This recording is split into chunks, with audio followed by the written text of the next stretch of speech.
This is where ideas ignite, where leaders take shape, where the future is being written every day. This is Inside the College of Arts and Sciences at Indiana University Bloomington.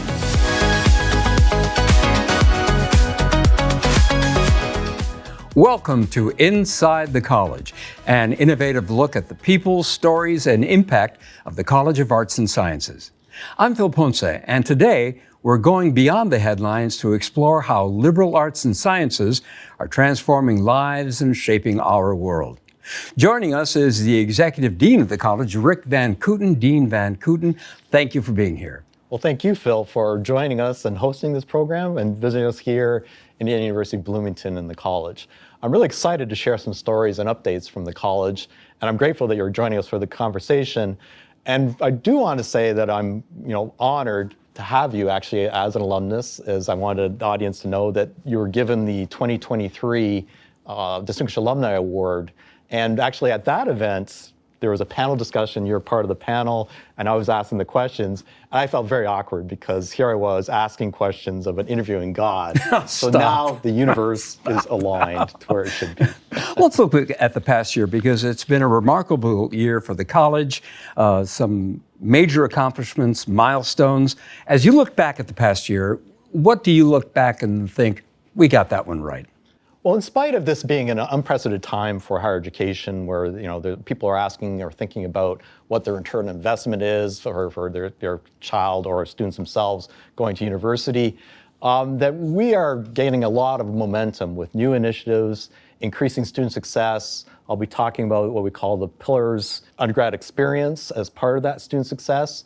Of course, we're a R1 university, and so we really lean into faculty research. That's going full steam ahead. We've been very excited. This has been a banner year. We've raised $45 million in philanthropic contributions to the college, and I'm just so grateful to our alumni and donors for doing that. This is supporting long-term priorities with a line to what the university goals are as well.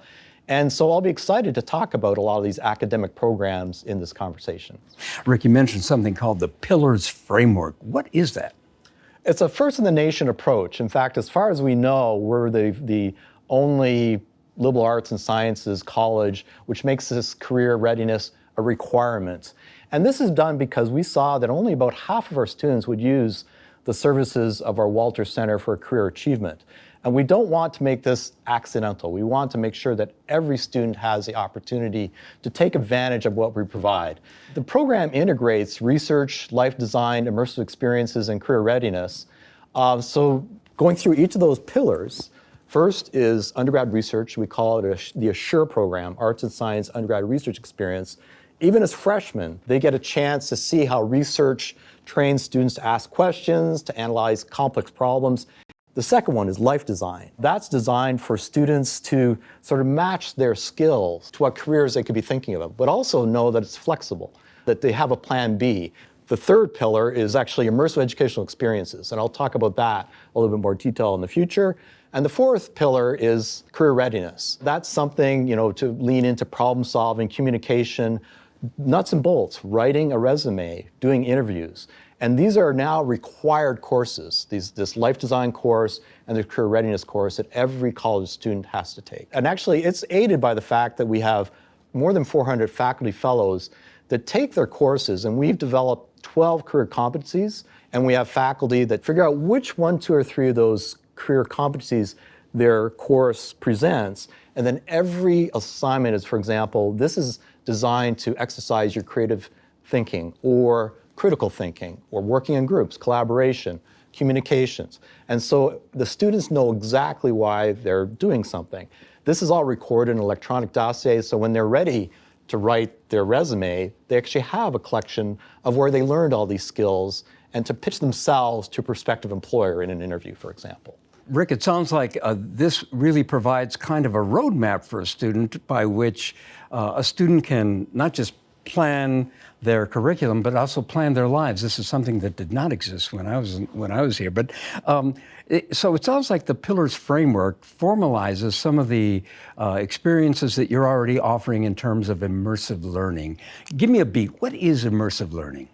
Immersive learning, or sometimes they're called high-impact intellectual training or educational experiential learning. So examples of it first are things like study abroad, doing internships, doing undergrad research beyond that first Assure experience in their first year, working in archives, doing service learning. So we allow the students to sort of choose from a whole buffet of different experiences.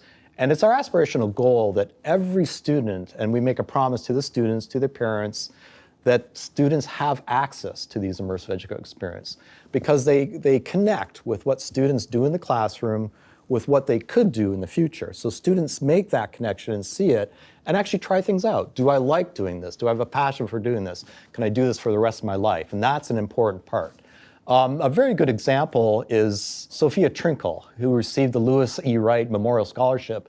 She interned in Malawi in Africa. She was actually charged with educational outreach events. So she gained financial management skills, organizational skills, nonprofit coordination skills, and developed this strong intercultural relationship in what she was doing.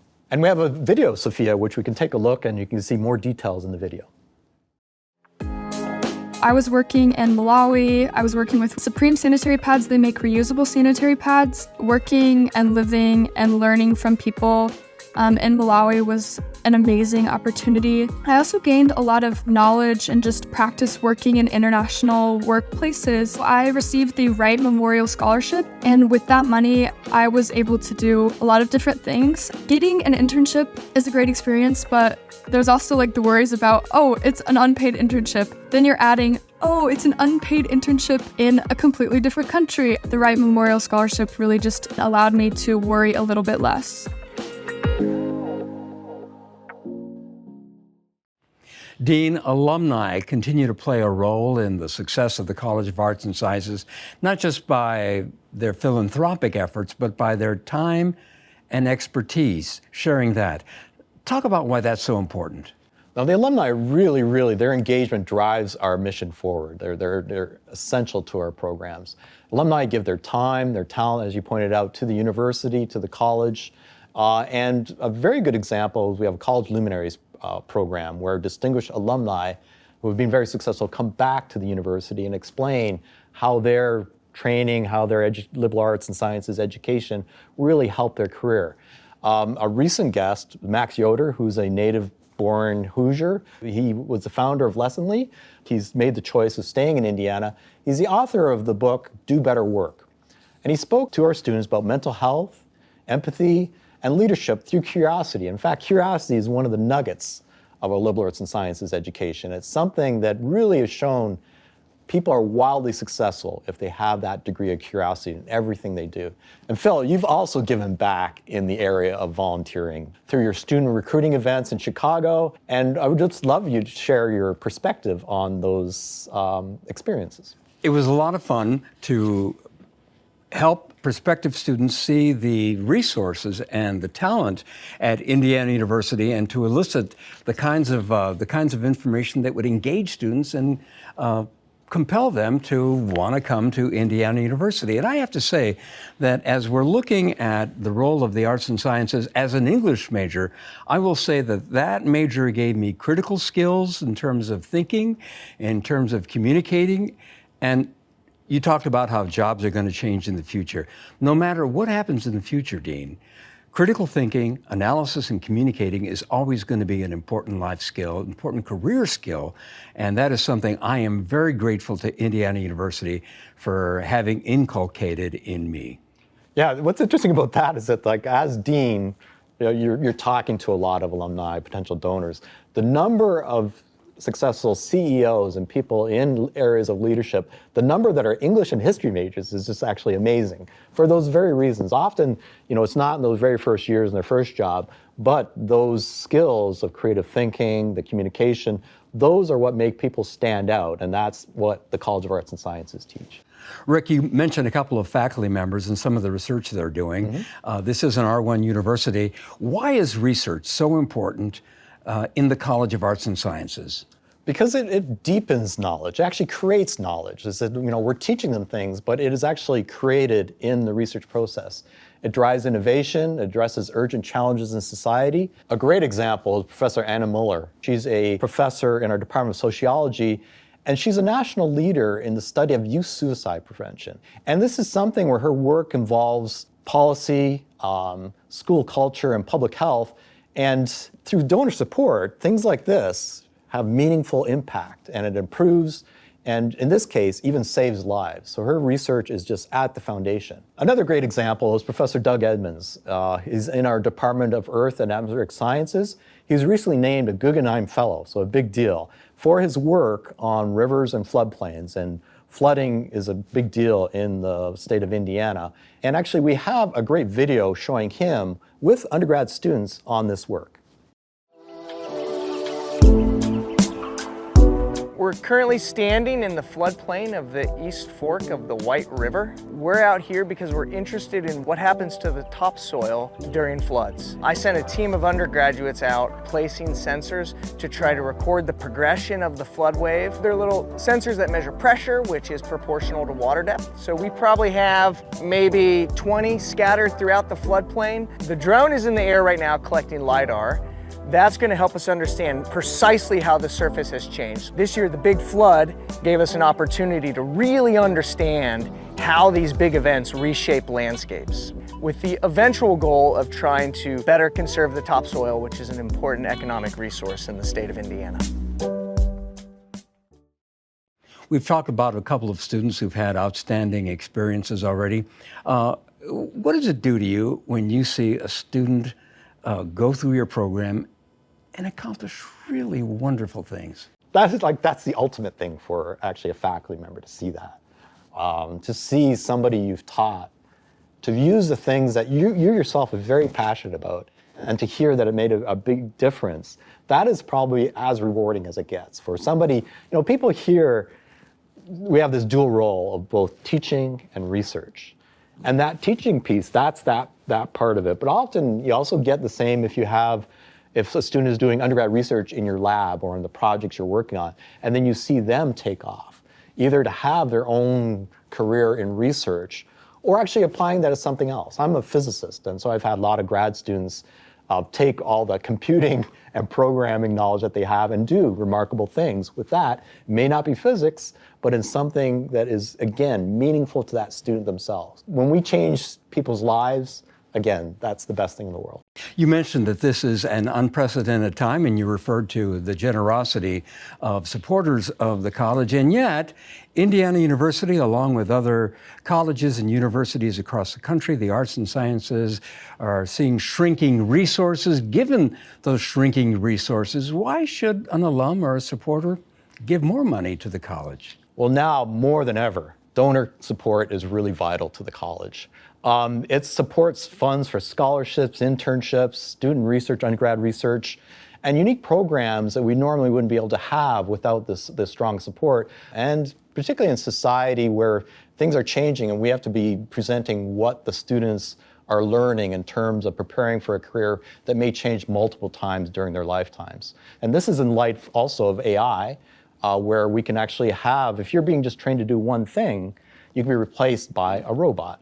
Whereas here in the College of Arts and Sciences, we provide the flexibility and adaptability of our students to shift in any career that matches their skill set. And the alumni philanthropy allows us to maintain this unique community which supports the students in this way. It really is a launch pad for student success. Let's look ahead to the coming year. What excites you about what is ahead in the next 9, 12 months? Sure. I'm tremendously excited about new degree programs. For example, our accelerated master's degree program. So the 4 years are your bachelor's degree and your junior and senior year. You take some graduate level courses such that in just one more year, you can get a master's degree in an area of your choosing, or that sort of lines the best with your undergrad degree. So in 5 years, you can graduate both a bachelor's and a master's.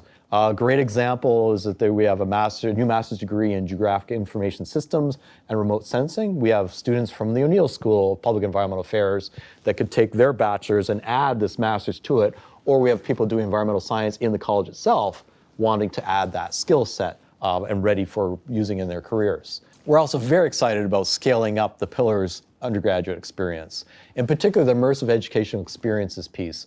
We have an aspirational goal that every single student has an opportunity for doing this. Even for no pay or low pay internships, we can help them out with support such that they can participate, something they may not have the opportunity to do without this program. We're always looking for ways to innovate, in particular our academic curriculum.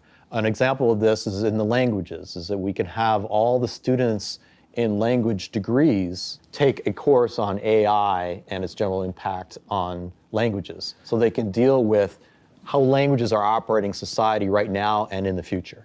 Rick, we've talked about a lot of details, a lot of initiatives, the importance of research, the importance of alumni engagement, but if you had 25 seconds in an elevator to tell somebody why you love arts and sciences and why they should be important to others, what would you say? It's kind of the heart of humankind, essentially, is all these, the foundations of knowledge. It's a human thing to be curious, to follow that curiosity and to expand it in ways, again, that allows for improving society, to allow people to have meaningful lives, to allow students to have meaningful careers. That is something I and many of my colleagues firmly believe is so essential in today's society. And even more so, again, because of the rapid pace of change, for students to be flexible and adaptable to what they're encountering in their lifetimes. Rick, thank you for this information. Thank you for your insights. Thank you for your work and your heart. I'm proud to be an alum of the College of Arts and Sciences here at IU Bloomington. And we're so proud of you as being an IU alumnus. Thank you. And I'd like to thank you, Phil, for again, hosting this. And I'd like to thank the audience for staying with us. I'm just grateful for every donor and alumni and friend who supports the college. Together, we're really igniting ideas and supporting leaders and sharing and shaping the future one student at a time. And I'm just so honored to be a big part of that as Dean. Dean, thank you. And thank you for joining us for Inside the College. I have to say that as an IU alum, I am proud to see how the college continues to evolve, empower, and make a difference. We invite you to learn more about opportunities to engage. You can visit the college's website at college.iu.edu or just be in touch. Thanks again.